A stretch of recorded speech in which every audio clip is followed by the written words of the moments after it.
ناظرین، اگر آپ علمی، معلوماتی اور واقعاتی ویڈیوز دیکھنا چاہتے ہیں تو چینل کو سبسکرائب کریں اور ساتھ میں موجود گھنٹی کے نشان کو دبا دیں تاکہ ہماری آنے والی ویڈیوز آپ کو بر وقت ملتی رہیں۔ امام شافعی رحمۃ اللہ علیہ کے بارے میں حسن بن صباح سے مروی ہے کہ جب امام شافعی بغداد آئے تو رشید نے امین اور مامون کے مابین جو عہد کرایا تھا اس سے اتفاق کیا تھا۔ کہتے ہیں کہ صبح کے وقت عام لوگ مبارکباد دینے کے لیے ہارون الرشید کے یہاں پہنچے اور دارالعامہ میں بیٹھ کر اجازت کا انتظار کرنے لگے۔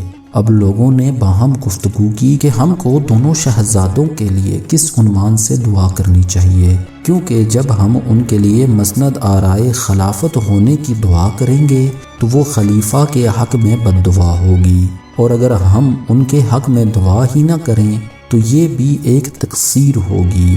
اتنے میں امام شافعی رحمۃ اللہ علیہ آ کر بیٹھ گئے۔ یہ اشکال ان کے سامنے بھی پیش کیا گیا تو آپ نے کہا کہ اللہ توفیق دینے والا ہے۔ جب خلیفہ کے پاس سے اجازت آ گئی تو سب لوگ اندر پہنچ گئے تو سب سے پہلے بولنے والے امام شافعی تھے۔ آپ نے کہا لا قصر عنہا ولا بلغتہا حتی یطول علی یدیک توالیہا۔ ترجمہ اس کا یہ ہے کہ نہ کوتاہی کریں یہ دونوں اس خلافت سے، یعنی یہ دونوں اس کے اہل رہیں، اور نہ تو اس کو دے تاکہ خلافت کی لمبی رسی تیرے ہاتھوں پر دراز رہے۔